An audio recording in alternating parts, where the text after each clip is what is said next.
نہیں اب ہمیں آپ سے پہلے شروع کرنا چاہیے. احتشام صاحب سے دوبارہ کانٹیکٹ کریں. احتشام صاحب کو دعا لیں گے بیکاز کی بات نہیں ان کی لائن اصل میں وہ ہوئی ہے تو یہ میرے اس میں میوزک چل رہی ہے تو مجھے آپ کی آواز سمجھ میں نہیں آ رہی. چلیں میں پھر ڈاکٹر صاحب کی اگر ایبی میں آواز تھوڑی کم کر دیں اور میں اپنی آواز بڑھا لیتا ہوں. ڈاکٹر صاحب خارجہ پالیسی کے محاذ پہ بڑا اہم سال رہا پاکستان کے لیے.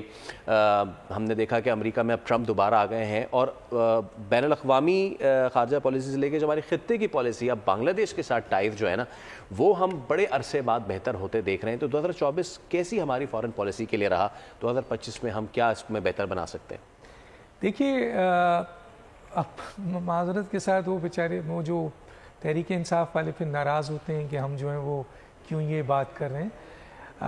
خارجہ پالیسی پاکستان کی ماضی میں مختلف ادوار میں اپ اینڈ ڈاؤن رہی، لیکن سب سے زیادہ جو خراب ہوئی وہ عمران خان صاحب کے دور میں خراب ہوئی، جس کی وجہ سے ہماری جو ریلیشن شپ تھی اپنے برادر اسلامی ملکوں سے ان سے بھی خراب ہوا.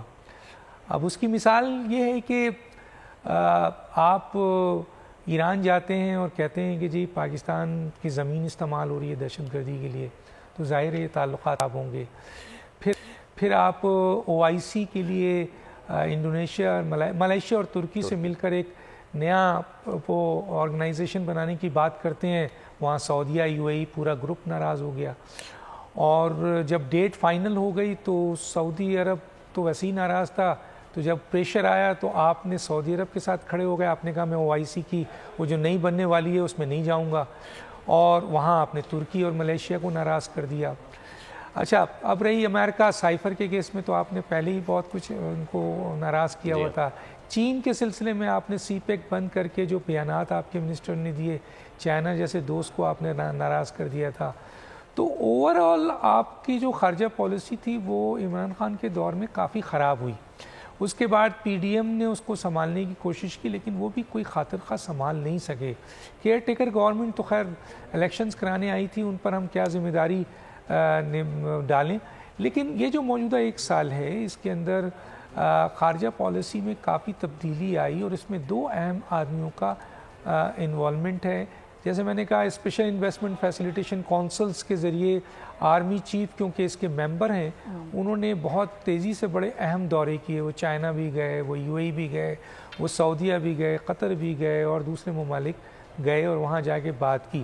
اچھا پاکستان کی اسٹریٹجک پوزیشن ایسی ہے کہ دنیا پاکستان کے آرمی چیف کی اس میں اہمیت ہے، مانتے ہیں اس کو، اور انہی کے کمٹمنٹ کے اوپر میں سرمایہ کاری بھی ہوتی ہے اور بہت کچھ ہوتی ہے. پھر موجودہ حکومت نے آپ نے دیکھا شنگھائی تعاون تنظیم کارکن کا اجلاس ہوا، پھر برکس کا اجلاس ہوا.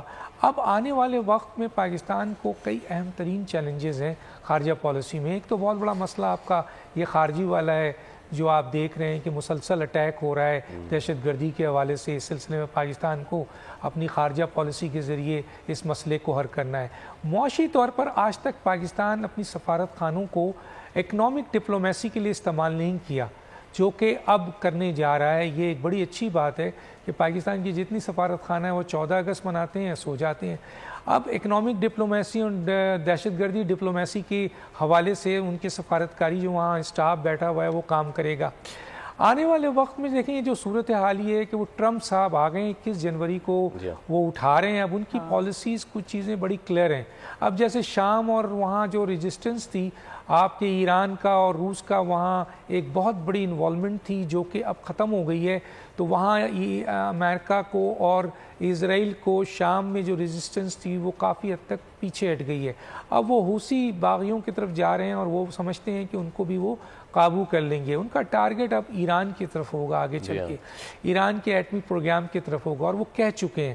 ایسی صورتحال میں جب 2025 میں ایران کے اوپر امریکہ اور آپ کے اسرائیل اپنا پوری کارروائی کر رہا ہوگا، تو ایک بڑا اسلامی ملک جو ایران کا پڑوسی بھی ہے، مسلمان ملک بھی ہے، اور جس کے خلاف آلریڈی اسرائیل بیانات دے چکا ہے ایٹمی صلاحیتوں کے حوالے سے، اور امریکہ اس موقع پہ جب موقع ملتا ہے وہ اپنے شکوک لاتا ہے. تو پاکستان کی خارجہ پالیسی اور پاکستان کے جو چیلنجز ہیں خارجہ پالیسی کے لحاظ سے وہ بہت ہی اہم ہو جائیں گے. کچھ کہنا چاہ رہی ہیں؟ جی بالکل، وہ قطع کلامی کی معذرت ہی کہنا چاہ رہی تھی میں، کیونکہ وہ احتشام الحق صاحب ہمیں جوائن کر چکے دوبارہ. تو میں اگر آپ کی